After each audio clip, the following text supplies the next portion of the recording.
Tonight, the topic we explore is the life of Queen Elizabeth I, the woman who defied marriage, ruled with unmatched resolve, and gave her name to an entire era.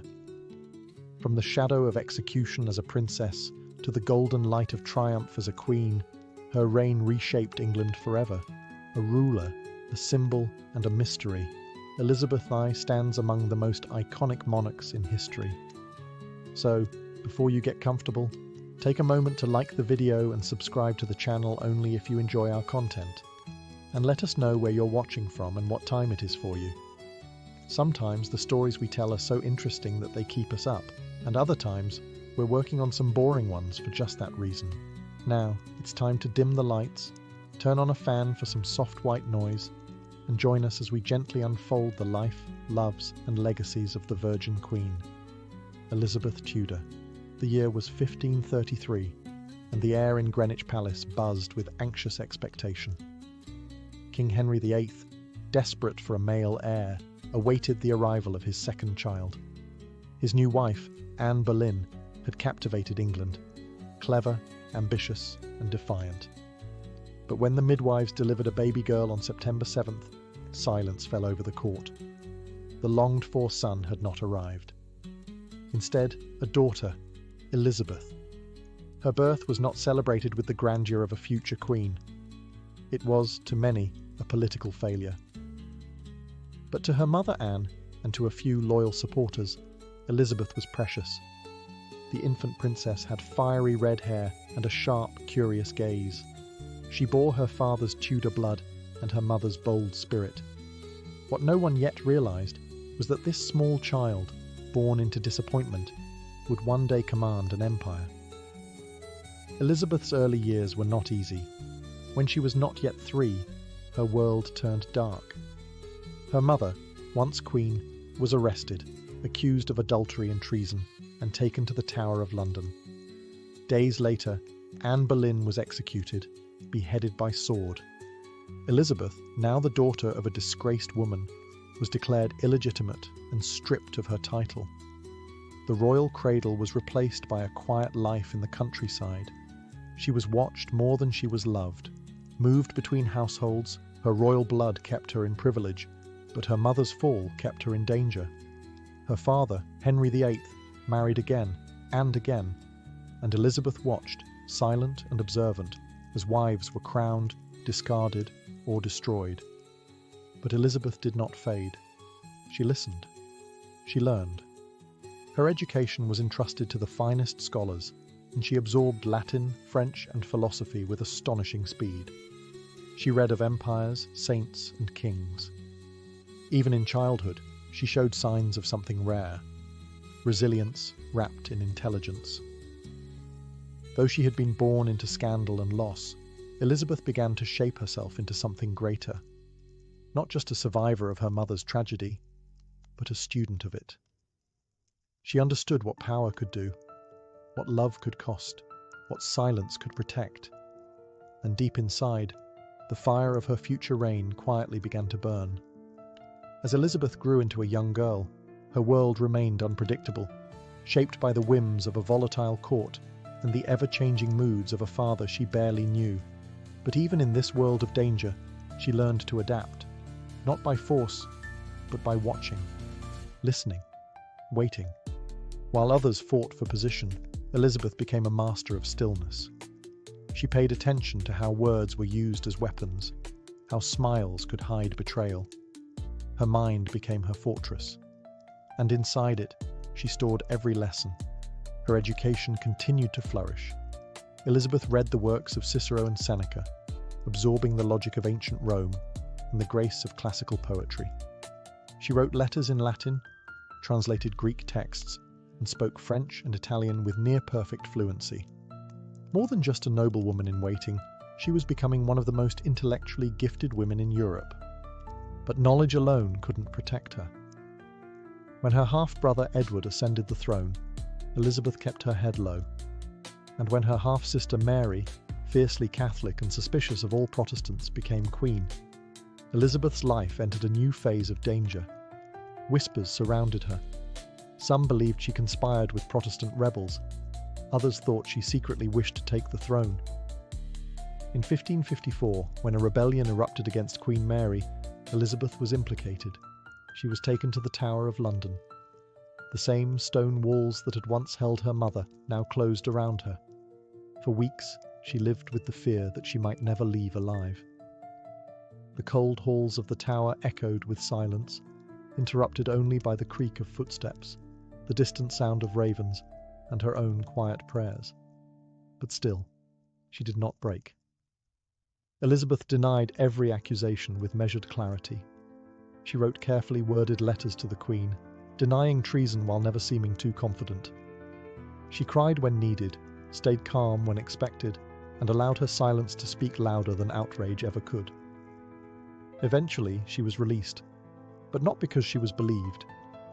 She had simply become too dangerous to kill and too careful to condemn. When she walked out of the tower, Elizabeth was no longer just a princess with a claim. She was a woman forged in suspicion, sharpened by survival. And her time was coming. The year was 1558, and the bells of London tolled for the death of Queen Mary. The land was quiet with anticipation. After decades of religious strife, burnings, executions, and unrest, the people looked to a new sovereign. A woman once imprisoned in the tower, once branded illegitimate, was now to wear the crown. Elizabeth Tudor, just 25 years old, was proclaimed Queen of England.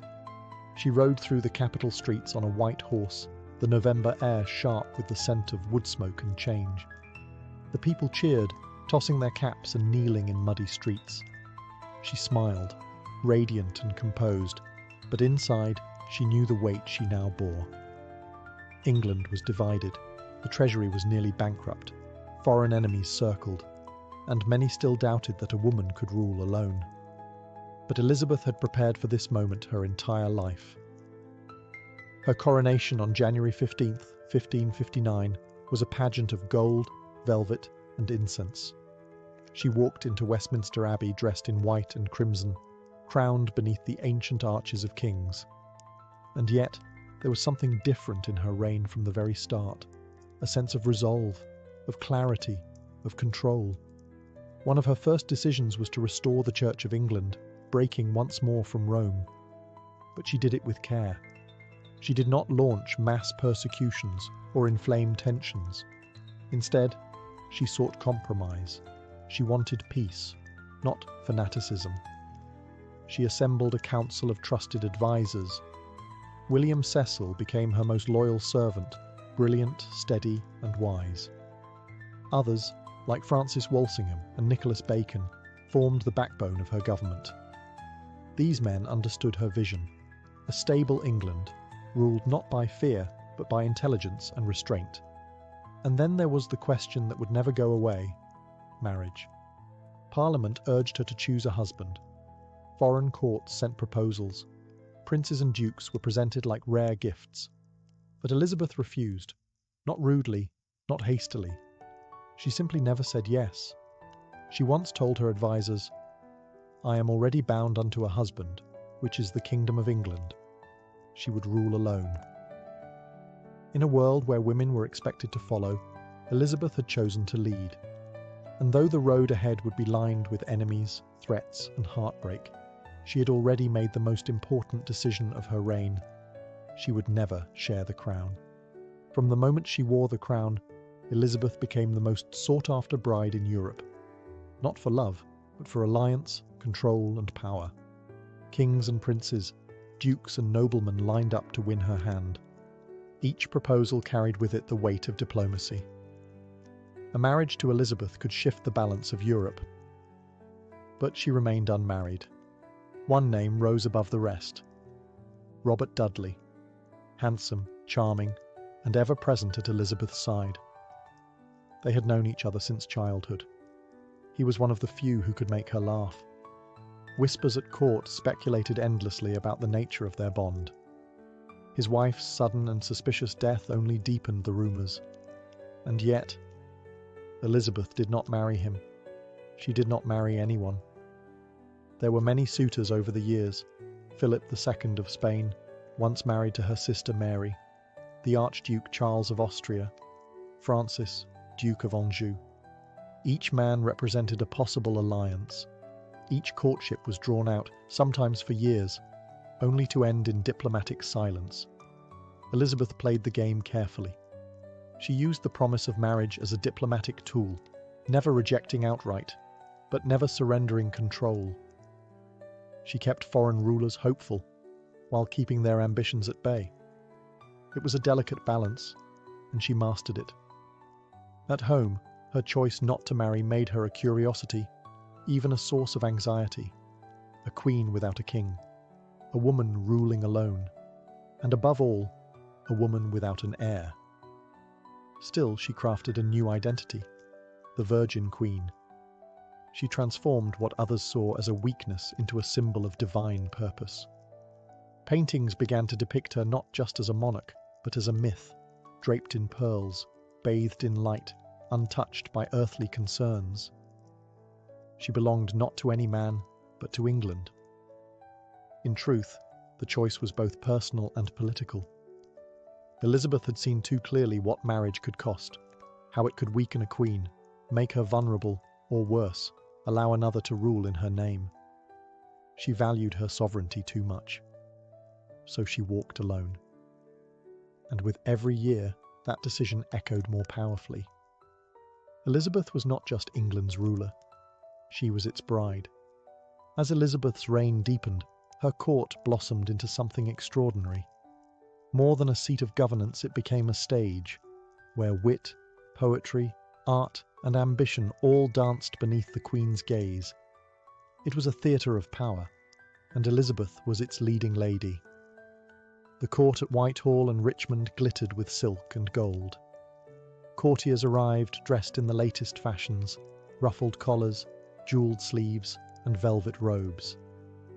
Yet beneath the shimmer, a quiet competition brewed. Every look, every gesture, every carefully chosen word was a move in a larger game, to win the Queen's favour. Elizabeth encouraged it. She loved spectacle. Masks, dances, and elaborate entertainments filled the royal calendar. Poets like Edmund Spenser wrote verses in her honour. Painters immortalised her in portraits as mythic and ageless, with symbolic pearls, celestial globes, and serene expressions.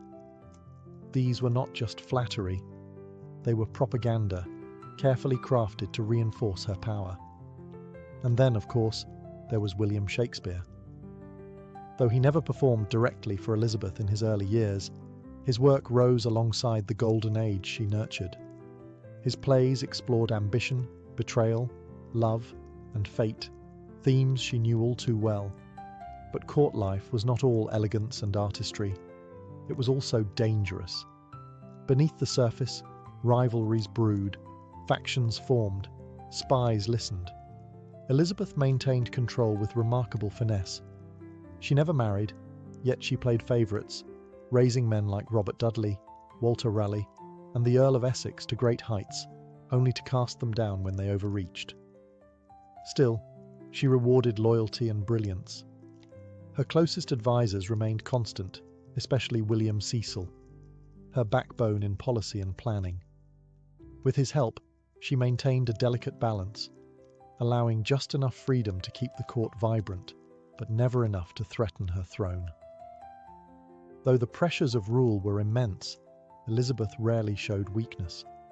Even as the years passed, she wore the mask of magnificence. Her makeup grew heavier, her hair more elaborate, but it was all part of the performance. She was creating an image, one that would outlast her.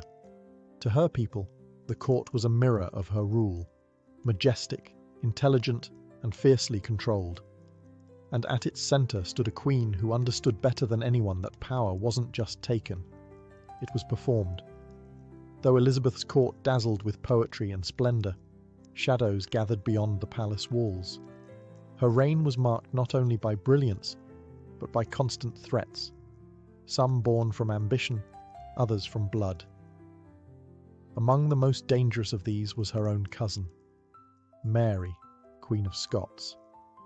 Mary was everything Elizabeth was not: Catholic, widowed young, and a former Queen Consort of France. To many English Catholics, Mary had the stronger claim to the English throne. She was seen not just as an alternative, but as the rightful queen.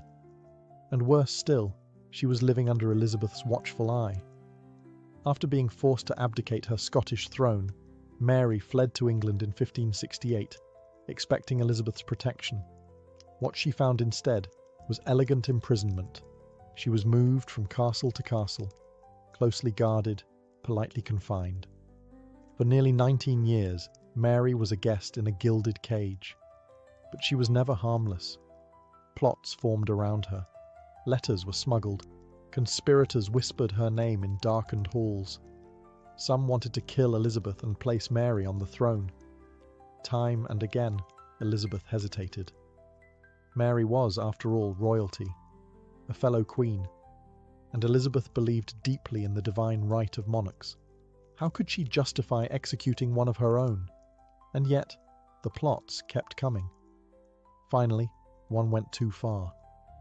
In 1586, the Babington plot was uncovered, a conspiracy to assassinate Elizabeth and free Mary. This time, the evidence was undeniable. Mary's own letters were discovered, proving her involvement. Elizabeth wrestled with the decision. She signed the death warrant, then paused, then signed again. On February 8, 1587, Mary was executed at Fotheringhay Castle. The moment was solemn, grim. Mary wore red, the colour of Catholic martyrdom. When the axe fell, Europe was horrified. Elizabeth herself retreated into days of silence. She claimed the execution was done without her final consent, but the deed was done. The Queen had destroyed her greatest rival. It was a turning point, not just politically, but emotionally. From that moment forward, Elizabeth became more isolated. She trusted fewer people. Her decisions carried more weight. She knew now, in the most painful way, that being queen meant carrying both the crown and the consequences. She had survived rebellion, but it cost her a piece of her soul. The year was 1588, and a storm was coming, not from the skies, but from across the sea. For decades, tension had simmered between Protestant England and Catholic Spain. At last, the conflict erupted into the most iconic military crisis of Elizabeth's reign, the Spanish Armada. Spain, led by King Philip II, had once been Elizabeth's suitor. Now, he was her enemy. Outraged by Mary, Queen of Scots' execution, and angered by English raids on Spanish ships, Philip launched a grand invasion. Over 130 ships, carrying more than 30,000 men, set sail for England. It was called the Invincible Armada. England was outmatched, fewer ships, fewer men, less firepower. But Elizabeth had something Spain didn't: speed, strategy, and unshakable resolve. As the Armada approached, Elizabeth travelled to Tilbury, where English troops awaited. Clad in armour, beneath a silver breastplate, she delivered a speech that would become legend. "I may have the body of a weak and feeble woman, but I have the heart and stomach of a king, and of a king of England too." Her words stirred the soldiers, but the battle would be fought at sea. English ships, smaller and faster, harassed the Spanish formation in the narrow channel. Fireships scattered the fleet at Calais, and then nature intervened. Terrible storms battered the Spanish as they tried to flee north around Scotland and Ireland. Many ships were wrecked. Thousands of men were lost. When it was over, only half of the Armada returned to Spain. The invasion had failed. Elizabeth had survived. But the victory was not just military, it was symbolic. England, small and divided only a generation before, had stood against the most powerful empire in the world and endured. Elizabeth's image as the Virgin Queen became more powerful than ever. She was no longer just a monarch, she was a national icon. Paintings showed her standing tall with her hand over the globe, her gown studded with eyes and ears, symbolizing her awareness, her command. The moment solidified her legacy. The defeat of the Armada didn't end all threats, but it marked a turning point. Elizabeth's England would never be underestimated again. And the Queen, once doubted by kings and dismissed as a woman alone, had now proven herself invincible. In the years that followed the defeat of the Spanish Armada, Queen Elizabeth I stood at the height of her power. Her face adorned medals, coins, and tapestries. Foreign ambassadors bowed with reverence. Her people praised her as Gloriana, the shining jewel of England. But time, like the tide, could not be held back. The Queen, who once dazzled with youth and wit, now entered her 50s and 60s. Her most trusted counsellors began to die. William Cecil, her wise and faithful advisor for 4 decades, passed away. Robert Dudley, perhaps the only man she ever loved, died unexpectedly in 1588. When she heard the news, she locked herself in her chambers and refused to eat for days. The court grew colder. New courtiers sought power, but few earned her trust. She grew more suspicious, more reserved. Her days were filled with ceremony and statecraft, but her nights, increasingly, with silence. One of her last favourites, Robert Devereux, the Earl of Essex, embodied the trouble of this fading era. Young, charming, and ambitious, Essex captured Elizabeth's favour, but also her ire.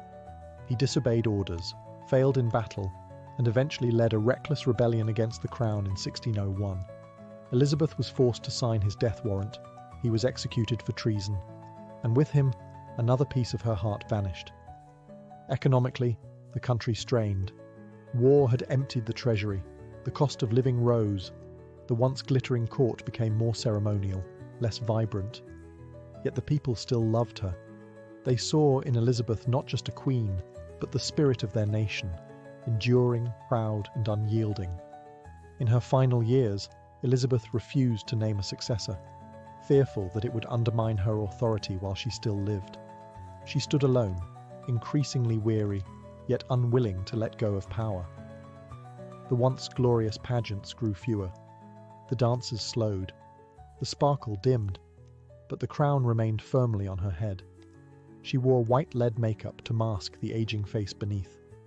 Her hair, once auburn, was now a wig, but she still stood tall in her towering gowns, her voice commanding even when her strength waned.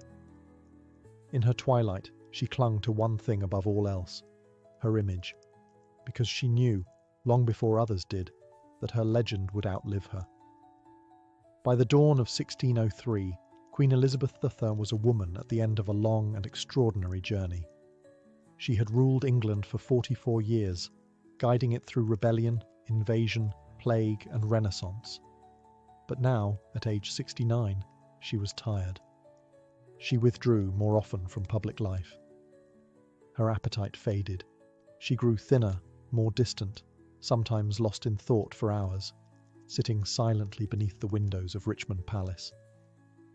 Those closest to her knew the Queen was slipping away. She refused to take to her bed. Perhaps it was pride. Perhaps it was fear of the symbolism. A monarch lying down meant a monarch nearing death. She stood or sat on cushions on the floor for hours, dressed in white, cloaked in silence. When her doctors pressed her to rest, she replied softly, "Must is not a word to be used to princes." In her final days, Elizabeth reportedly pointed to the name of James VI of Scotland as her successor, son of Mary, Queen of Scots. It was a full circle of fate. The woman she had once executed would now have a son inherit her throne. But there was no bitterness in it, only inevitability. On March 24, 1603, the Virgin Queen passed away in her sleep.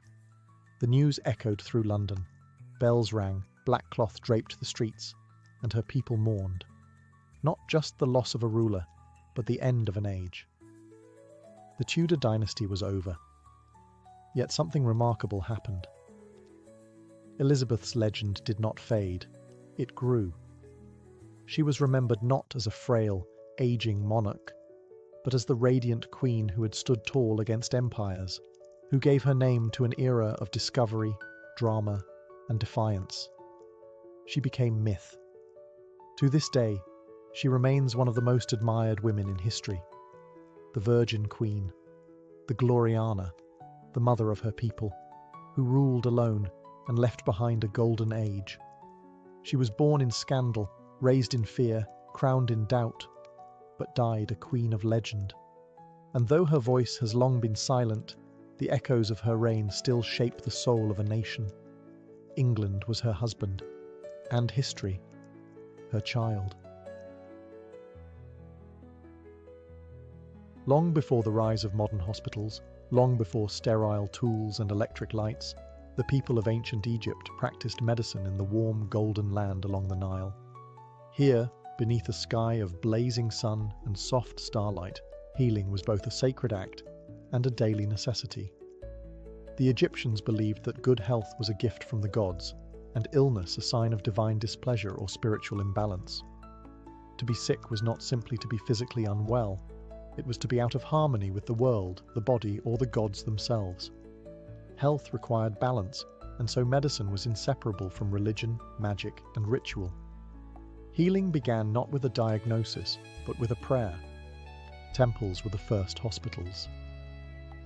Within their stone columns and perfumed air, priest-physicians listened to the cries of the ill, touched their foreheads, whispered incantations, and prepared herbal remedies with delicate care. The god Thoth, bringer of wisdom, and Sekhmet, the lion-headed goddess of plague and protection, were often called upon for healing. In many cases, medicine was not just applied, it was invoked. But the Egyptians were also practical. They observed wounds, cleaned them with wine or water from the Nile, and wrapped them with clean linen. They learned which herbs reduced fevers, which oils soothed the skin, and which minerals stopped bleeding. Their knowledge was passed down carefully, written in ink on fragile papyrus scrolls, guarded by temple scribes, and taught only to the trusted. They knew that certain diseases came with patterns, that childbirth required skill and cleanliness, that infection could be deadly, and that healing took both hands and words. To live in ancient Egypt was to live with death always close. Crocodiles in the river, sandstorms in the desert, and disease in every corner. But it was also to live with beauty, rhythm, and care. People bathed daily. They used ointments to soften their skin, chewed herbs to freshen their breath, and honoured their bodies as sacred vessels. Medicine in ancient Egypt was not just about survival. It was about preservation, of health, of life, and eventually of the soul itself. In the land of the Nile, healing was both a science and a prayer whispered to eternity. In the world of ancient Egypt, a healer was never simply a doctor. He was often a priest, a scholar, and a servant of the gods. Medicine was not merely learned, it was revealed through divine connection. And so, the earliest physicians were temple-bound, guided by sacred texts and celestial forces. These physician priests were known as Sunu. They did not wear white coats, but linen robes. They carried not stethoscopes, but scrolls, amulets, and carved ritual tools. They served not only the sick, but the gods who watched over the health of all. One such deity was Thoth, the ibis-headed god of wisdom, writing, and sacred knowledge. He was believed to have gifted medicine to mankind, recording its principles in books locked deep within temple libraries. Thoth's presence was invoked whenever healing began, his name whispered before a word was spoken or a wound touched. But the most feared and revered goddess in this realm was Sekhmet. With the face of a lioness and eyes of fire, Sekhmet represented both disease and its cure. She was said to bring plagues upon Egypt when angered, but also to lift them when appeased. Prayers to Sekhmet were spoken with awe. Her priests memorized hundreds of rituals to calm her wrath and channel her healing strength. When a patient fell ill, the Sunu consulted the gods through ritual. They would anoint sacred statues, burn incense, and chant over water to make it holy. Sometimes, healing began with a dream. Patients slept inside temples, hoping the gods would reveal the cure while they rested in divine silence. Yet alongside the gods stood men like Imhotep, a real physician, architect and sage who lived over 4,000 years ago and was later worshipped as the god of medicine. Shrines were built in his name, and his wisdom was thought to protect against sickness, even centuries after his death. This was the heart of Egyptian medicine, divine and practical, ancient and eternal. To treat the body, one had to honor the spirit. Healing required not just skill, but reverence. Every remedy was a ritual, every illness a message from the heavens. And the physician-priest stood between two worlds, part healer, part messenger, forever listening to the breath of the gods. Deep within the storerooms of ancient temples, where the air was dry and the scent of incense lingered, scrolls were kept like treasure. Among them was one of the greatest artifacts of healing ever written, the Ebers Papyrus. Discovered in the 19th century but penned over 3,500 years ago, this massive scroll stretched over 65 feet long. Written in careful hieratic script, it contained more than 700 remedies, spells, and surgical techniques. It was not just a medical manual. It was a living reflection of how the Egyptians viewed the body, disease, and the unseen forces that moved between them. The papyrus addressed nearly every part of the human form. There were treatments for eye infections and stomach pain, for broken bones and hair loss, for breathing troubles and even mental disturbances. Some cures were purely herbal: cloves, honey, onions, and resins ground into pastes or steeped in wine. Others required chants or ritual gestures, calling on divine names to activate their power. One passage offered advice on treating asthma: a mixture of herbs heated on stones, with the patient instructed to inhale the rising vapors. Another described the symptoms of diabetes-like conditions, frequent urination and thirst, revealing an understanding of chronic illness far ahead of its time. And yet, mixed among these observations were rituals, instructions to draw protective symbols on the skin, to recite words over amulets, or to bury certain materials beneath the moonlight. The Egyptians did not separate science from the sacred. To them, knowledge came from the gods, and healing required both the hand and the spirit. The Ebers Papyrus also spoke of the mitu, a concept believed to be channels or vessels that carried air, blood, and other life forces throughout the body. Though not fully aligned with modern anatomy, it hinted at a deep curiosity about internal systems. The Egyptians may not have had microscopes, but they observed, they recorded, and they remembered. This ancient scroll was likely studied in temple schools, passed between physician-priests, and consulted in times of illness or divine uncertainty. To touch its linen surface was to hold 1,000 years of accumulated wisdom, and within its fragile folds, the heartbeat of ancient Egyptian medicine still gently echoes. Though steeped in divine ritual and sacred chants, ancient Egyptian medicine was also remarkably hands-on. When wounds opened or bones snapped, when infection spread or childbirth grew perilous, there were no prayers that could replace the steady hand of a healer. Egyptian physicians understood the urgency of the body in crisis.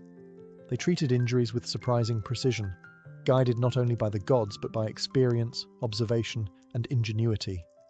Their tools, made of bronze or obsidian, were simple but effective: knives, hooks, clamps, and needles, often cleaned with wine or fire to purify them before use.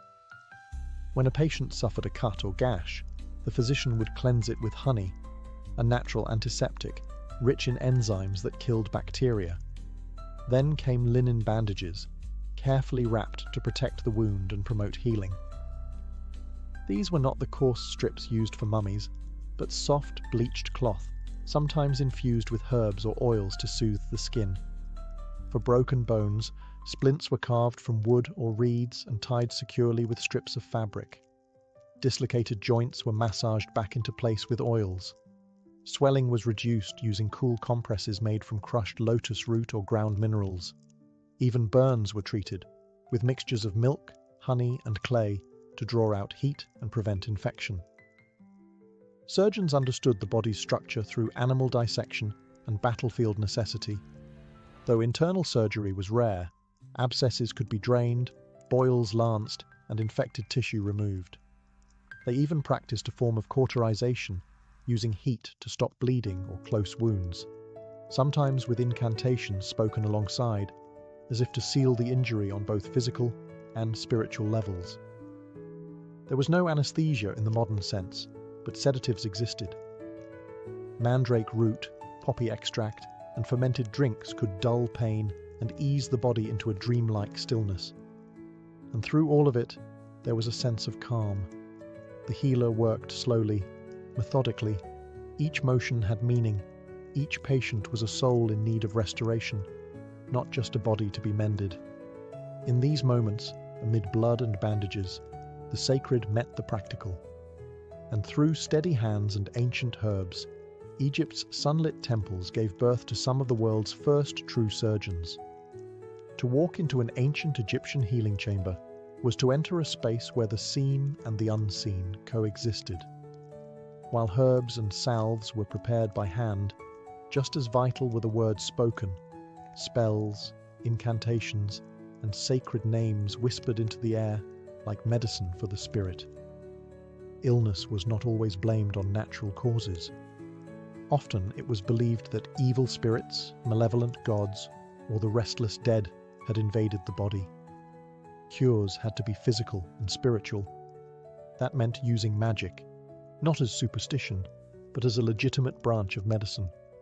A healer might begin by chanting over the patient, invoking protective deities like Isis, the nurturing mother goddess, or Bez, the dwarf god who warded off nightmares and disease. The rhythm of the chant was important. It had to flow like the Nile, smooth and uninterrupted. These incantations were thought to cleanse the air around the patient, drawing out invisible forces that caused pain or imbalance. In addition to words, amulets were essential tools of protection. Worn around the neck, tied to the wrist, or hidden beneath wrappings, these charms were shaped with sacred intention. A scarab symbolized renewal and rebirth. The Eye of Horus protected against harm and ensured healing. An ankh, the looped cross, offered vitality and long life. Each amulet was often made of specific materials, gold, lapis lazuli, carnelian, believed to hold magical vibrations. They were blessed in temple rituals before being given to the sick. Some cures called for complex magical procedures. A spell might require the writing of a sacred name on a piece of papyrus, which would then be burned, buried, or swallowed with water. Other rituals involved drawing protective circles on the floor or painting symbols on the patient's skin to block evil forces from returning. Even medicines themselves were sometimes accompanied by spells. A poultice for a snakebite might be applied with the spoken words, "Come out, poison. May Ra strike your heart." This union of word and substance, of spirit and science, formed the true heart of Egyptian healing. For them, the body could not be healed unless the soul was soothed. And so the healer became both doctor and sorcerer, treating the wounds that could be seen and casting out the ones that could not. Beneath the shadows of temple walls and along the fertile banks of the Nile, the ancient Egyptians gathered their medicine not from bottles, but from the earth. Leaves, roots, resins, seeds, and flowers. Nature was their apothecary, and the land itself was filled with healing. The Egyptians knew their plants well. They understood which herbs cooled fevers, which eased pain, and which stirred the stomach into calm. Their remedies were not guessed. They were learned, passed from healer to apprentice, etched into papyri, and refined over generations. To soothe burns, they used aloe vera, its thick gel applied directly to damaged skin. For infections, they turned to myrrh, a fragrant resin harvested from desert trees. Myrrh was antibacterial, soothing, and sacred, burned in temples, rubbed into wounds, and mixed with wine for sore throats. Pain was relieved using willow bark, which contained salicin, an early version of aspirin. The bark was chewed or brewed into tea, its bitter taste masking the power within. Coriander, cumin, garlic, and juniper berries were used for digestion, while fenugreek calmed coughs and licorice root sweetened the breath and soothed the throat. Many remedies were prepared with care. Ingredients were ground on smooth stone pallets, mixed with oil, wine, milk, or honey, and administered in carefully measured doses. Some were swallowed, others applied to the skin. Some were packed into wounds, others were burned so the patient could inhale their healing smoke. Honey was a common ingredient, not just for taste, but for its natural ability to fight infection and preserve tissue. Milk and beer, sacred in daily life, became carriers for powdered herbs or crushed minerals. Even animals played a role. Fat from crocodiles or hippos, crushed beetles or snakeskin might be used in rare treatments, though always balanced by ritual and prayer. Every ingredient had purpose, both physical and symbolic. Their medicine cabinets were not hidden behind glass. They grew from gardens, markets, and temple courtyards. The world itself was filled with healing, if one knew where to look. And though their pharmacology was born from intuition rather than chemistry, the results spoke for themselves. For in ancient Egypt, plants were more than tools. They were silent physicians, rooted in the rhythms of life. To the ancient Egyptian healer, diagnosing an illness was not a quick or simple task. The body, after all, was a vessel not only of blood and bone, but of spirit, emotion, and destiny. Understanding what ailed a person meant observing not just symptoms, but signs. Not just the flesh, but the fate behind it. The physician-priest would begin by listening to the voice of the patient, the rhythm of their breath, the expression in their eyes. He might feel the pulse, not as we do today, counting beats, but sensing patterns of energy, tension, or imbalance in the flow of life through the body's hidden channels. They examined urine, sweat, and stools, looking for color, odor, or unusual texture. The tongue might be inspected, as well as the skin, pale or flushed, hot or clammy, dry or slick with oil. But beyond these physical clues, a deeper question was always asked. Why now? Illness, to them, had cause, but it also had context. Was this punishment from a god? A curse from a jealous rival? An unseen spirit clinging to the soul? In more mysterious cases, healers turned to divination. They might consult the Book of Dreams, interpreting visions the patient had while sleeping. A dream of falling could mean a loss of protection. A dream of drowning might suggest the soul was overwhelmed. Temples even offered dream incubation chambers, where the ill slept overnight hoping to receive guidance from the gods themselves. Some healers drew sacred symbols in the sand, or cast small bones to read patterns. Others watched birds or consulted oracles, asking for signs from the divine. A diagnosis could come from the stars, from the flight of a hawk, or from the quiet hiss of wind through papyrus reeds. For those suffering mental distress, visions, confusion, or deep sorrow, the diagnosis might be spiritual possession. The cure? A blend of herbs, soothing words, and powerful incantations to banish the intruder from the mind. In Egypt, to diagnose was not only to name a disease, but to understand its story. Every illness had a beginning, a message, and, if the gods willed it, a cure. And the healer's role was to uncover that hidden thread and gently bring it back into balance. To the ancient Egyptians, death was not the end. It was a continuation, a doorway, a sacred transition from one world to the next.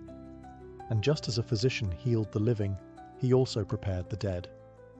The art of mummification was, in truth, a final act of medicine. The process was long, 70 days of careful ritual preparation. It began with the washing of the body, using water from the Nile and fragrant palm wine to purify the flesh. Then came the removal of the internal organs, the stomach, intestines, lungs, and liver, each carefully taken and placed into canopic jars, watched over by protective gods. The heart, believed to house the soul and memory, was often left inside the body. In some cases, it was replaced by a sacred amulet, a scarab, to ensure safe passage through the afterlife. The most delicate step was the removal of the brain. A long, hooked tool was inserted through the nose, breaking the thin bone behind the eyes. The brain was drawn out in fragments, not considered vital for the afterlife. Once emptied, the body was packed with natron salt, a powerful drying agent. For 40 days, it rested in stillness as moisture left the flesh. Then came the wrapping, a process both medicinal and mystical. Hundreds of yards of linen were layered around the limbs, fingers, and torso, often inscribed with protective spells and sealed with resin.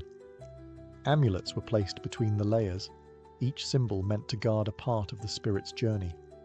The Eye of Horus for protection, the Ankh for eternal life, the Jed pillar for strength and stability. The final wrapping was often done with great ceremony. Priests recited the opening of the mouth ritual, symbolically restoring the senses so the soul could eat, speak, and breathe in the afterlife. Perfumed oils were applied. A mask, often golden, was placed upon the face. The mummified body was then placed in a carved sarcophagus, and finally, within a tomb filled with food, tools, and texts for the next world. For the Egyptians, to preserve the body was not vanity. It was love. It was the final healing, the eternal medicine, and through it, death itself was softened into sleep.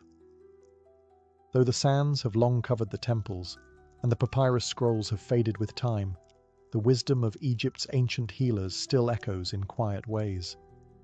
Their blend of science and spirit, of herbs and hymns, laid the foundation for generations to come, not only in medicine, but in how we understand the human experience of healing. Many of their practices travelled far. Greek scholars, including Hippocrates and Galen, studied Egyptian texts and techniques. The Greeks built upon Egyptian ideas of anatomy, diagnosis, and herbal remedies. Even the word pharmacy traces its roots to the Egyptian Per Ankh, the house of life, where medicine, magic, and writing were preserved. Concepts like hygiene, wound care, and the importance of observation all find echoes in modern clinics. The ancient use of honey as an antiseptic, willow bark for pain, and garlic to strengthen the body are still supported by today's science. In some ways, the Nile's physicians were not primitive. They were pioneers, walking the line between the tangible and the divine. Yet their greatest legacy may not be found in ingredients or instruments, but in philosophy. They treated not just the body, but the soul. They listened not just to words, but to dreams. They understood that healing requires more than touch. It requires presence, stillness, intention. To them, illness was a message, a story to be unraveled, a sign of imbalance between the earth, the heavens, and the human heart. And healing was not just a cure, it was a return to harmony. In a world now ruled by machines and measurements, something of their ancient reverence still speaks.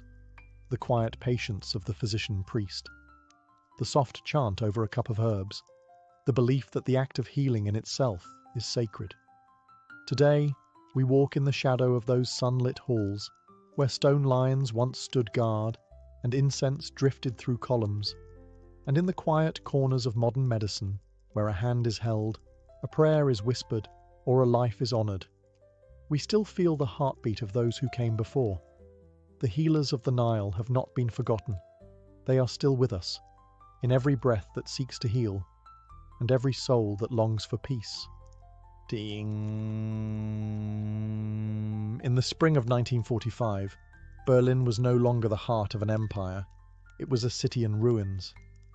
Bombed from the sky, battered by tanks and hollowed by years of war, the once proud capital of Nazi Germany was now a silent landscape of crumbling stone and broken windows.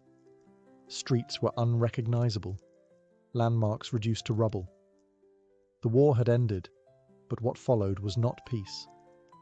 The victorious Allied powers, the United States, the United Kingdom, the Soviet Union, and France, met to decide the fate of Germany. Though enemies of the Nazis, they were not truly allies. Their ideologies had always stood in contrast. And now, as they stared across the same table, that contrast began to harden. Germany was divided into 4 occupation zones, each governed by one of the Allies. Berlin, despite lying entirely within the Soviet zone, was also divided.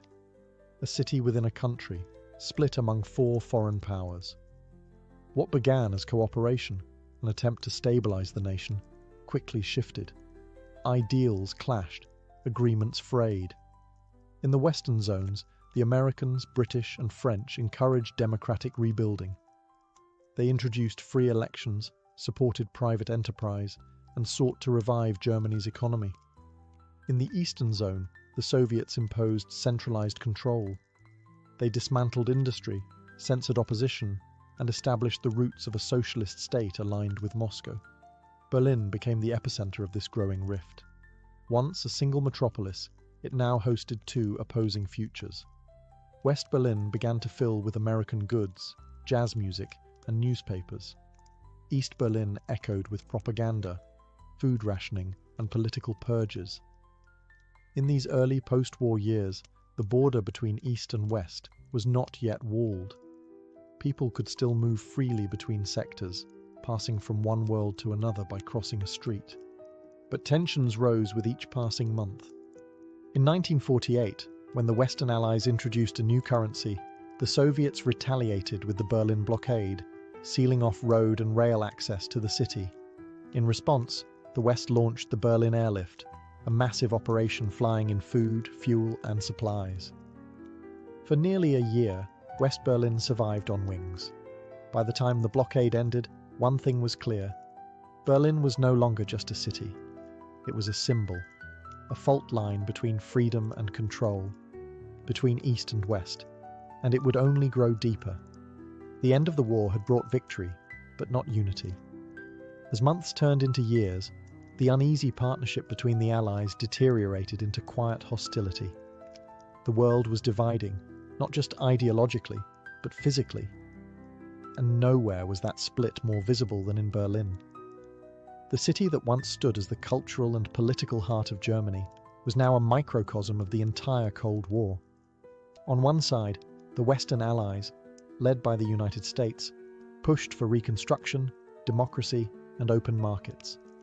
On the other, the Soviet Union moved swiftly to transform its sector into a socialist stronghold, aligning Berlin's east with Moscow's vision of the world. At first, the lines weren't drawn in concrete, but in policy. West Berlin flourished with American investment and consumer culture. Supermarkets, cars, and cinemas signaled a return to normalcy. East Berlin, however, became a city of ration cards, grey buildings, and propaganda posters promising equality through obedience. And the people noticed. Between 1949 and 1961, over 2.5 million East Germans fled to the West, many through Berlin. Teachers, engineers, doctors, and young professionals walked across the border, seeking opportunity and freedom. It was an exodus the East could not afford to sustain. As the escape numbers climbed, tensions reached a boiling point. The East German government, backed by the Soviets, accused the West of deliberately luring its citizens away. The West countered that people were simply choosing liberty. Each side pointed fingers. Each side fortified their stance. In the East, the Stasi, the secret police, grew in size and power, tasked with suppressing dissent and monitoring loyalty. In the West, American troops remained stationed as both symbol and shield. Every bus that crossed sectors, every conversation overheard in a cafe, every glance at a foreign newspaper carried the weight of ideology. Berlin was no longer just divided. It was tense, fragile, and bracing for something more permanent. A wall didn't exist yet, but the idea of it had already taken root. The Iron Curtain was closing, brick by silent brick, and Berlin stood directly in its shadow. Soon that shadow would take form, and what had been imagined would become real. It happened without warning. In the still hours of the night on August 13, 1961, East Berliners awoke to find their world changed. Soldiers, construction crews, and police moved silently under the cover of darkness, unrolling barbed wire and digging trenches. Roads were blocked, train lines were cut. Families were divided in an instant. What had been an invisible border between East and West Berlin now had form. It wasn't a wall, not yet. It began as fencing, makeshift barricades, and rows of armed guards. But even in its earliest hours, it was unmistakably a prison. The East German government called it a protective barrier. They claimed it was necessary to defend socialism from Western aggression. In truth, it was built to stop the flow of people, to trap them within a regime that was hemorrhaging its citizens. Chaos followed. People raced to windows overlooking West Berlin, shouting to relatives they could no longer reach. Some tried to escape immediately, leaping from apartment buildings that bordered the dividing line, jumping into nets held by West Berlin firefighters. Others were pulled back by East German guards. A few were shot. Some fell to their deaths. Within days, concrete began replacing wire. Taller, stronger walls were poured and hardened. Streets that once flowed freely were now sealed by slabs of stone and guarded towers. Checkpoint Charlie, one of the few sanctioned crossings, became a tense standoff point, where American and Soviet tanks would one day face each other, muzzle to muzzle. The wall grew quickly, 96 miles of separation, encircling West Berlin like a noose. Watchtowers, searchlights, tripwires, and anti-vehicle trenches turned the border into a militarized zone. Anyone caught attempting to cross could be arrested, shot, or disappear entirely. It was more than a structure. It was a message. The message that freedom would now come at a cost. That movement, choice and reunion were no longer rights, but risks. For the people of Berlin, the wall was not just a border. It was a wound, raw, sudden, and unhealed. And though built overnight, its shadow would stretch across decades. After August 1961, Berlin was no longer one city. It was two lives, unfolding side by side, divided not only by concrete, but by ideology, fear, and silence. In West Berlin, surrounded entirely by East German territory, life moved forward, free but encircled. The city became a showcase of Western democracy. Streets buzzed with cafes, bookstores, and universities. Western radio and television broadcast news, music, and culture. American troops patrolled visibly, a quiet guarantee of protection. Yet despite its freedom, West Berlin remained an island, cut off, isolated, always aware of the wall just blocks away. For those living in East Berlin, life was more carefully controlled. The government promised safety, equality, and jobs for all. But behind that promise stood a powerful instrument of surveillance, the Stasi, East Germany's secret police. They listened, watched, and recorded. Nearly 1 in 6 East Germans became informants, sometimes willingly, often under pressure. Neighbors spied on neighbors. Teachers monitored students. Friends vanished after private conversations. A wrong word could mean arrest. A joke could end a career. And still, most people endured. They worked, raised families, went to concerts and museums, but always with a sense that someone was listening, that their lives were not entirely their own. The wall became part of the landscape. Children grew up playing in its shadow, never having known a time before it.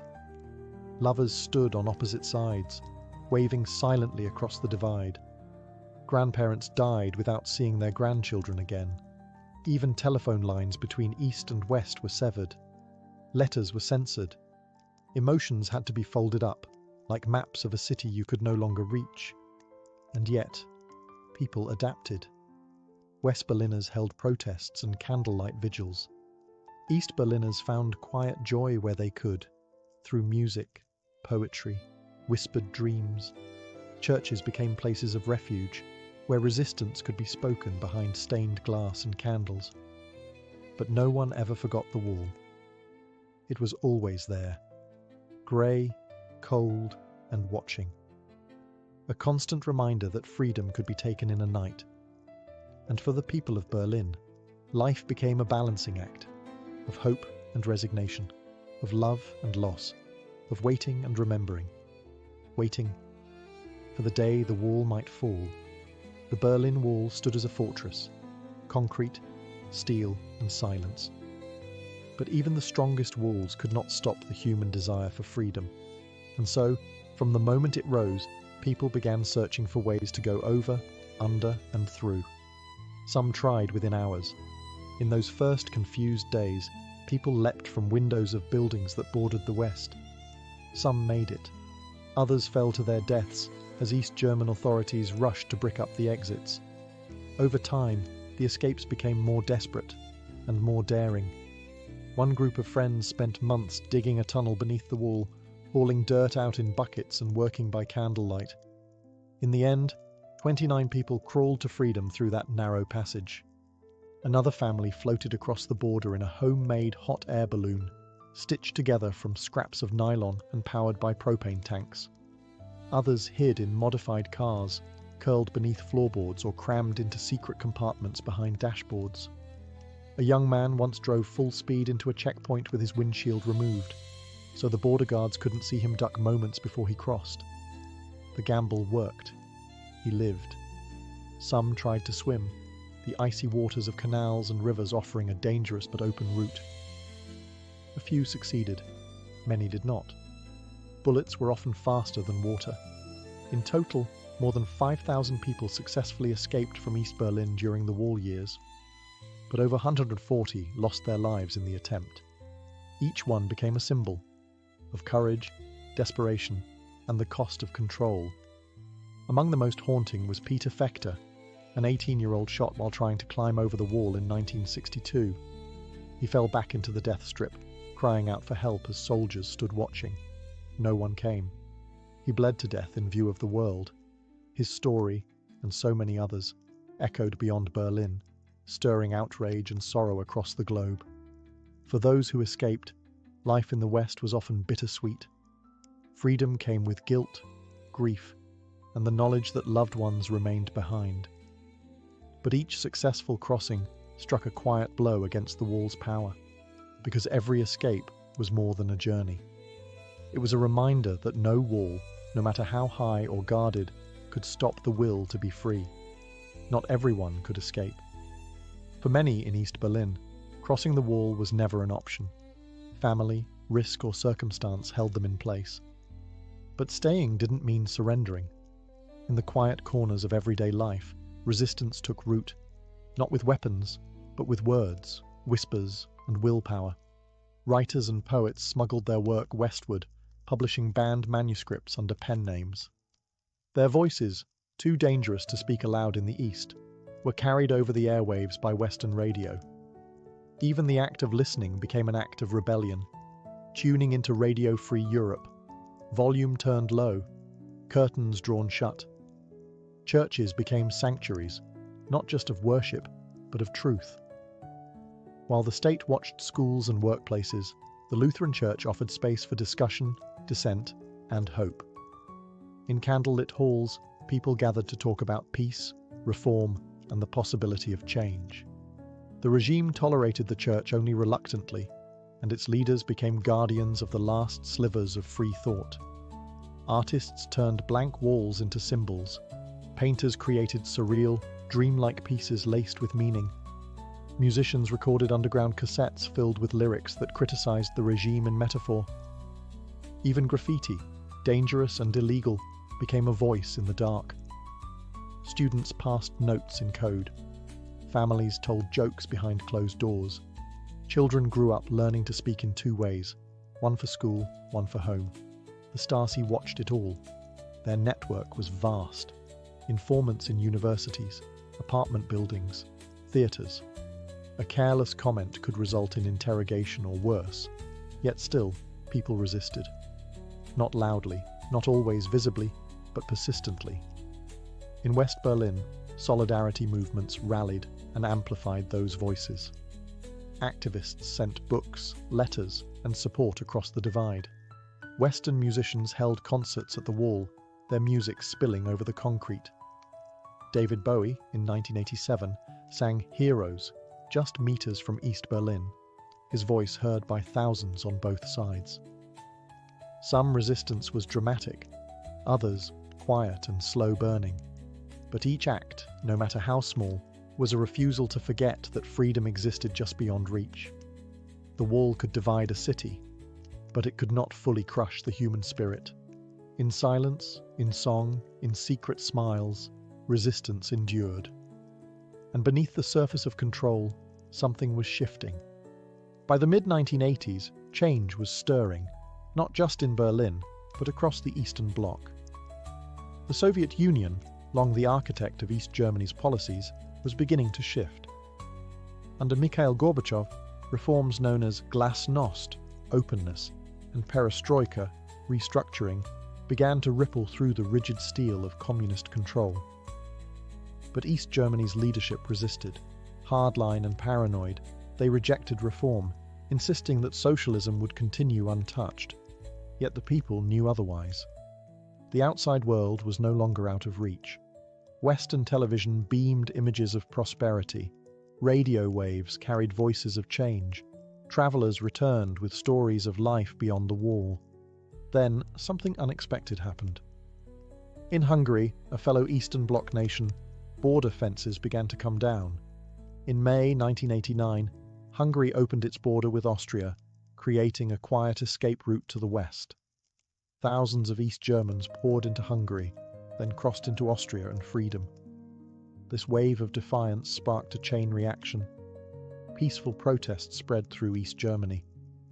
In Leipzig, citizens gathered in churches and public squares, holding candles and chanting "Wir sind das Volk," "We are the people."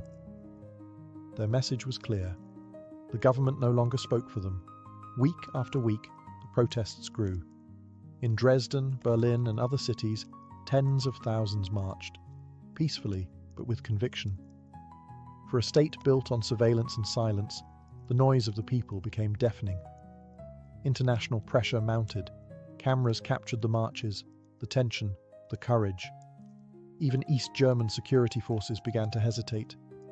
The world was watching, and bloodshed would not go unnoticed. Behind closed doors, East German officials scrambled to respond. In their desperation to calm the protests, they made a mistake. A single sentence at a press conference, delivered without clarity, suggesting that travel restrictions would be eased, effective immediately. The meaning was misunderstood. The people heard one thing: the border is open. That single crack, spoken in confusion, was enough. Crowds began to form at the checkpoints demanding passage. The guards, stunned and uncertain, reached for phones that no one answered. And on that fragile, quiet confusion, a wall that had stood for 28 years began to tremble. It was the night of November 9th, 1989, cool, quiet, and unremarkable at first. But by evening, something extraordinary began to unfold. Following the now infamous press conference blunder, where an East German official stated that citizens could cross the border immediately, thousands of East Berliners gathered at the wall. Confused, excited, skeptical, they came with passports, questions, and hope. At checkpoint Bornholmer Strasse, the guards were overwhelmed. They hadn't received orders. No one knew what to do. Crowds grew.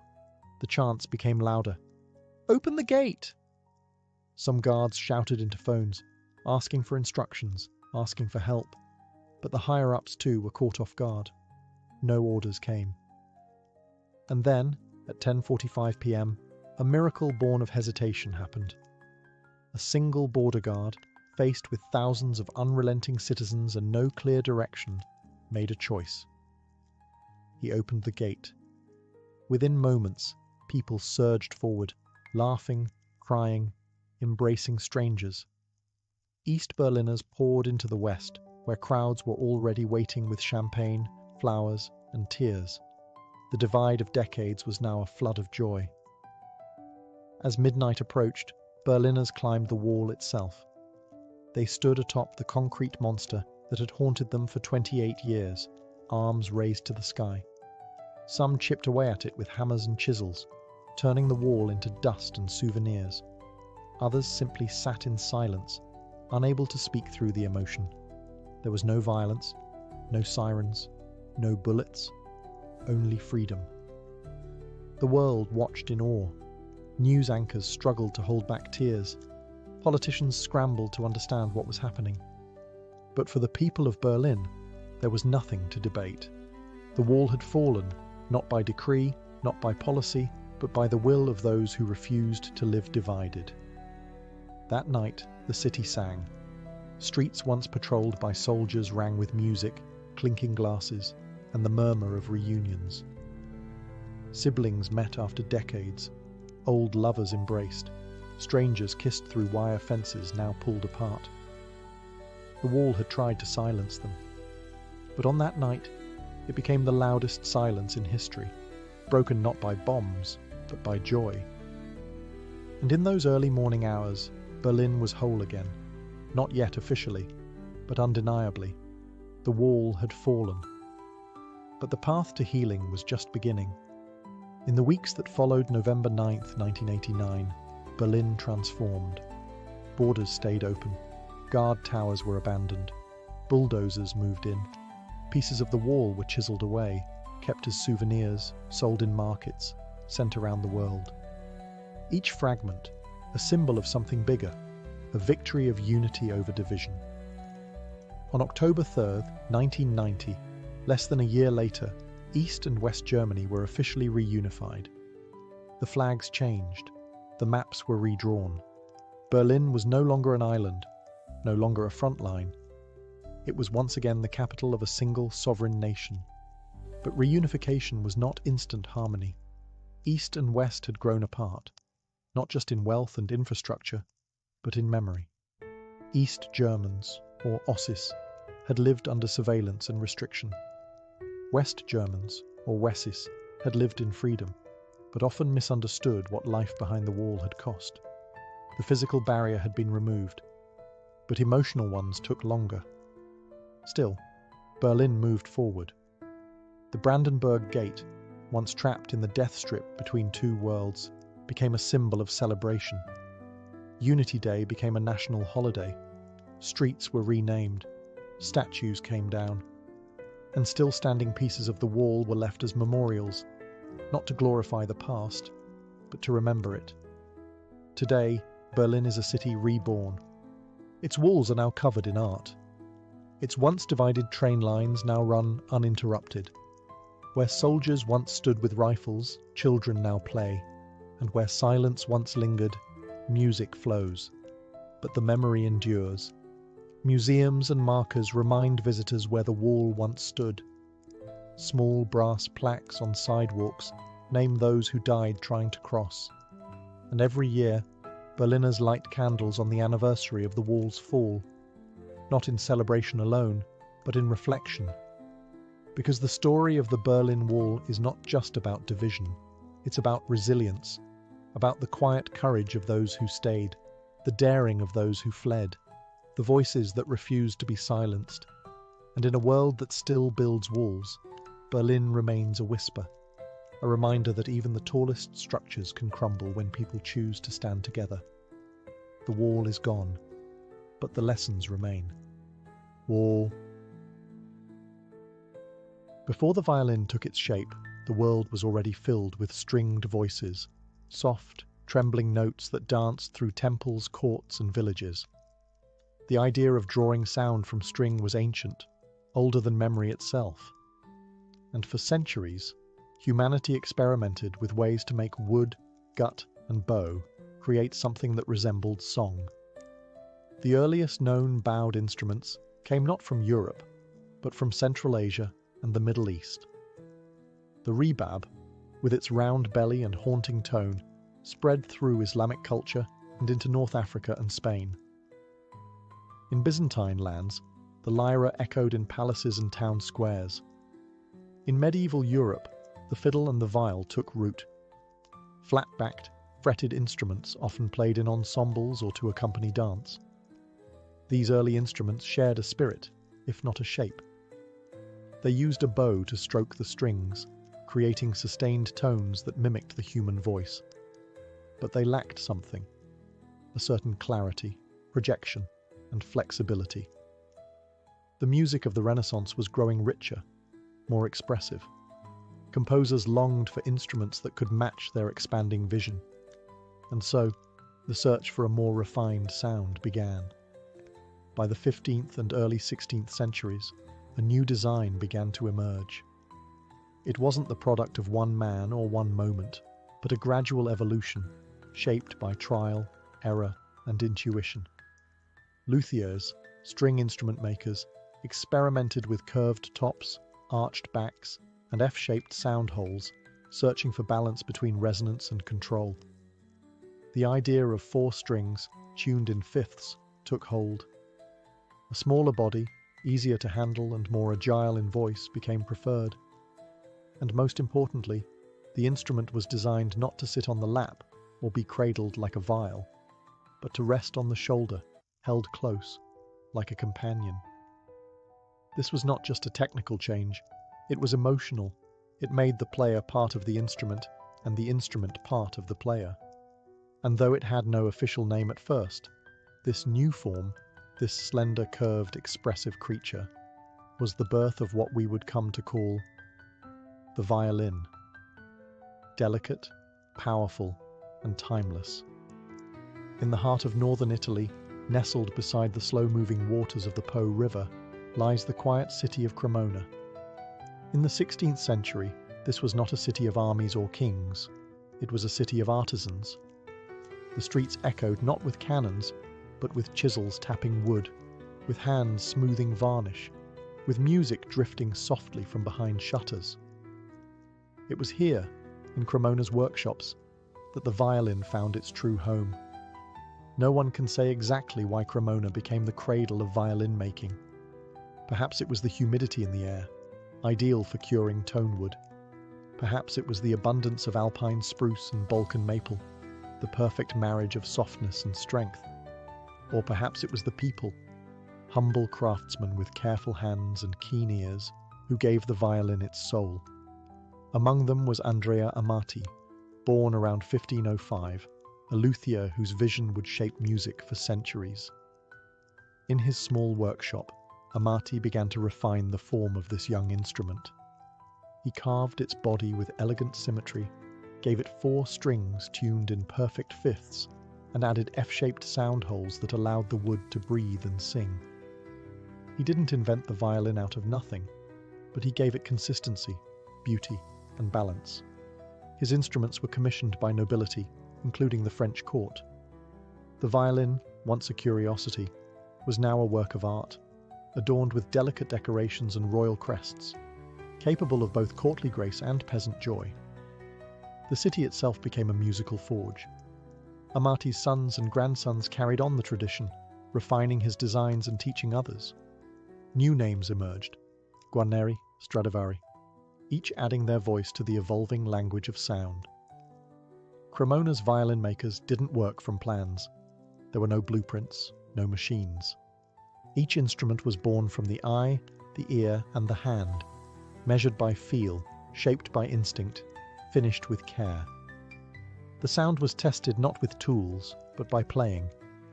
And so, in the shaded rooms of this quiet Italian town, the violin was born. Not just as an instrument, but as a vessel of emotion, destined to sing in cathedrals, concert halls, and hearts across the world. As the 17th century unfolded, the violin had become more than a novel invention. It was now a voice waiting to be perfected. And in the quiet streets of Cremona, that perfection took shape. Not in marble or paint, but in wood. Enter Antonio Stradivari, born around 1644. A student, perhaps, of Niccolò Amati, he would become the most celebrated luthier in history. In his workshop on Corso Garibaldi, Stradivari carved violins that seemed touched by something divine. The curves, the arching, the varnish, all exact, all elegant. His instruments didn't just resonate, they spoke. Each violin bore the Latin label Antonius Stradivarius Cremonensis, and soon musicians across Europe began to seek them out. His violins projected power in large halls, but still retained warmth and intimacy. Even today, centuries later, no modern instrument has fully surpassed them. But Stradivari was not alone. Down another lane in Cremona, another genius worked, Giuseppe Guarneri del Gesù. A member of the Guarneri family, Giuseppe crafted violins that were darker, fiercer, more untamed. Where Stradivari's voice was golden, Guarneri's was raw and bold, favoured by players who wanted passion over polish. Each violin bore unique traits, subtle asymmetries, signature scrolls, mysterious varnishes, and yet all shared one thing: a soul. These weren't factory-made instruments. They were sculpted individually, with human breath and human error, and somehow that made them more alive. The world began to notice. The violin moved from courtly circles into the spotlight. Performers demanded instruments that could sing, weep, dazzle, and only Cremona's finest would do. Centuries later, these masterpieces would be treasured beyond imagination. A single Stradivarius could sell for millions. Museums displayed them under glass. Historians analysed their wood with microscopes, trying to unlock their secret. But in the end, their magic couldn't be measured. It was not just in the varnish or the grain. It was in the hands that made them, and in the hands that would one day play them. The violins of Stradivari and Guarneri were not instruments. They were voices, preserved in maple and spruce, meant to outlive their makers, to whisper beauty long after silence. In its earliest days, the violin was a guest in the great halls of nobility. It played softly in the background, dancing alongside lutes and harpsichords, offering sweetness to royal feasts and courtly gatherings. But in time, the violin would leave its modest seat and step boldly into the spotlight, not as accompaniment, but as a voice of its own. As Europe entered the Baroque period, music began to shift. Composers no longer wrote only for kings. They wrote for feeling, for grandeur, for drama. The violin, agile and expressive, was perfectly suited for this transformation. It could soar like a bird, whisper like a secret, or cry like a human soul. One of the first to realize its power was Arcangelo Corelli. In Rome, he composed violin sonatas and concerti grossi that showed the instrument's elegance and versatility. His music was lyrical, graceful, and precise. The violin no longer just followed the melody, it was the melody. Then came Antonio Vivaldi, a priest and virtuoso in Venice. He wrote hundreds of violin concertos, each one a vivid painting in sound. His most famous, The Four Seasons, transformed weather into music: spring's blossoms, summer's storms, autumn's harvest, winter's chill, all portrayed through a violin's strings. The instrument was now a storyteller, capable of portraying the world's rhythms. By the late 1600s and early 1700s, the violin had become the jewel of the orchestra. Concert halls replaced courtrooms. Public performances welcomed common citizens, not just royalty. And on these new stages, the violin led the way, commanding attention, demanding emotion. Its shape had not changed much. The instrument itself was still slender and delicate, but its presence had grown. It was no longer a quiet companion. It was a voice for composers, a challenge for performers, and a bridge between the private and the public. The violin had stepped out of the salon and onto the world's stage, and with each performance, each concerto, and each trembling note, it proved that it was not just another instrument. It was the heart of the music. By the 19th century, the violin was no longer confined to elegance. It had become a force of raw expression, capable of thrilling crowds and revealing the most intimate corners of the human soul. And leading this transformation was a man who seemed to be born of myth, Niccolò Paganini. Tall, pale, with long black hair and eyes that burned, Paganini was both genius and enigma. When he played, his fingers blurred across the fingerboard. He leapt across octaves, bent notes into cries, and coaxed sounds from the violin no one thought possible. Rumours swirled. Some said he had sold his soul to the devil in exchange for his gifts. In truth, Paganini had simply mastered the violin in a way no one had before. He invented techniques that pushed the instrument to its limits. Left-hand pizzicato, double stops, rapid harmonics. His compositions weren't just difficult, they were daring, theatrical, emotional. Audiences were mesmerized, composers were inspired, and the violin was now seen not only as a beautiful instrument, but as a mirror of human passion. Others followed. Joseph Joachim, the poetic interpreter of Brahms. Pablo de Sarasate, whose elegance matched Paganini's fire. Fritz Kreisler, who infused charm and warmth into every phrase. Each left their fingerprint not only on the violin's music, but on the violin itself. Composers responded to this new era of virtuosity. They wrote violin concertos that demanded more than just skill. They demanded soul. Mendelssohn's concerto sparkled like moonlight. Tchaikovsky's burned with heartbreak. Brahms thundered with intensity. The violin was asked to feel everything, and it did. No longer limited to chords or accompaniment, the violin had become a soloist, a storyteller. It could now sing of joy and sorrow, fury and longing. In a single note, it could say what words could not. And for the listener, the experience was personal. The violin didn't just play music, it reached inside and stirred something ancient, something aching and beautiful. It was no longer just about performance. The violin had become the voice of the soul. To play the violin is an art, but to make one is something even more elusive. The violin is not assembled, it is sculpted, coaxed from wood with patience, instinct, and centuries of inherited knowledge. No factory or machine can replicate the hands of a master luthier. The process begins with wood, not just any wood, but carefully chosen pieces with the right grain, age, and resonance. Spruce for the top, light and vibrant. Maple for the back and sides, strong and flexible. The wood must be seasoned, sometimes for decades, to reach its perfect voice. Then comes the carving. The arch of the body must be just so. The thickness of the plates, the exact shape of the F-holes, the curve of the scroll, all impact the sound. Luthiers work slowly, listening as they shave away slivers. The goal is not perfection, but balance, between strength and vibration, brilliance and warmth. And then there is the varnish, a mystery that has puzzled scientists for centuries. The golden glow of a Stradivarius, the dark fire of a Guarneri. Each was finished with secret blends of oils, resins, and pigments. Was the magic in the ingredients, or in the hands that applied them?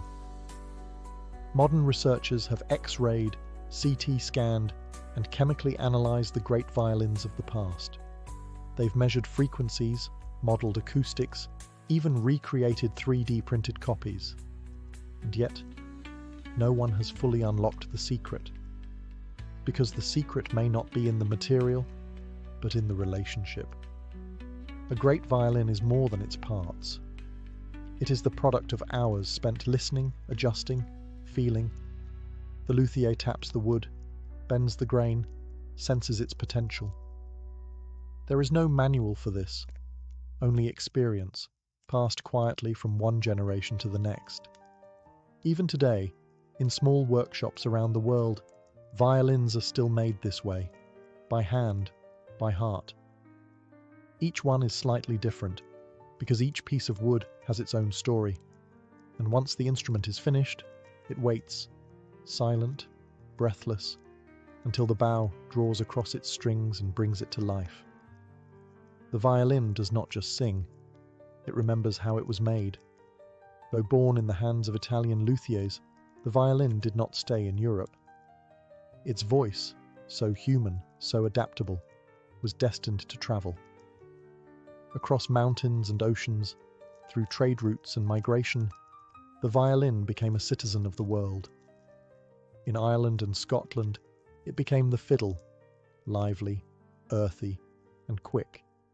It led dancers in pubs and village squares, spinning reels and jigs with infectious joy. There the violin wasn't formal, it was familiar. Passed from hand to hand, often learned by ear, It became a part of everyday life. In India, the violin was embraced into the world of Carnatic music. Held differently, resting against the ankle while seated, the instrument was reimagined. Its voice began to echo ancient ragas, imitating the sliding, singing tones of the human voice in devotional music. It did not replace traditional instruments. It adapted, and in doing so, became sacred. In the Middle East, the violin took on the microtonal scales of Arabic and Persian music, often replacing the rebab and Comanche. In the hands of skilled players, it could weep and wail with intensity, capturing the sorrow and beauty of centuries-old melodies. In the Americas, it joined settlers and slaves, weaving into new musical forms. In the Appalachians, it shaped bluegrass and old-time music, while in Mexico, it danced in mariachi bands beneath wide-brimmed hats and desert stars. And in jazz, the violin found freedom. From Stefan Grappelli's smoky Parisian improvisations to the raw power of Stuff Smith, the instrument once confined to courts now swung, improvised, and roared. Each culture tuned the violin to its own soul. Each gave it a new accent, a new purpose, a new place in the story. And yet, the instrument remained the same. 4 strings, a curved body, a wooden bridge, and something else. Something timeless. No matter the genre, the country, or the tradition, the violin kept one foot in history and the other in emotion. It could sound like a whisper or a wildfire. And perhaps that's its true power. The violin does not belong to any one place. It belongs wherever there is feeling. When the orchestra assembles, all eyes turn to the front, the place where the violins sit. Row upon row, their polished wood gleaming beneath the lights. Their bows rise in unison, ready to breathe life into the silence. In this world of sound, the violin wears the crown. It is the largest section in the orchestra, divided into firsts and seconds, each with a distinct voice. The first violins often carry the melody, soaring above the ensemble, agile and bright. The second violins, equally vital, weave harmonies and support, creating the rich tapestry of sound. At the head of it all sits the concertmaster, the lead violinist, and second only to the conductor. They cue the ensemble, tune the orchestra, and sometimes even take center stage as a soloist. Their role is not just musical, but symbolic, a bridge between leadership and collaboration. Composers have long known the power of this instrument. From the quiet shimmer of Debussy to the thunderous storms of Mahler, the violin adapts, capable of tenderness or fire, simplicity or brilliance. In orchestral scores, it is often given the first word and the last. But the concert stage is not just for symphonies. Violin soloists have risen to become some of the most revered artists in classical music. Names like Jascha Heifetz, David Oistrakh, Itzhak Perlman, and Hilary Hahn have filled halls with performances that feel less like concerts and more like conversations between soul and string. They perform concertos that challenge the limits of emotion and technique.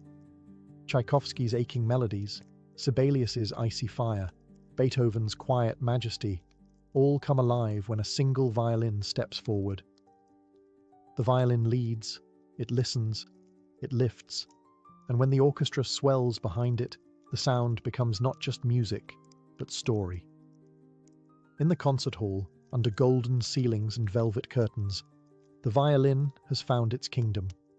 It speaks in a language no words can match, telling tales of longing, love, fury, and joy. It does not need translation. It does not seek applause. It simply sings, in a voice centuries old, yet forever young. Centuries have passed since the violin first sang in the hands of an Italian artisan, and yet its voice has never faded.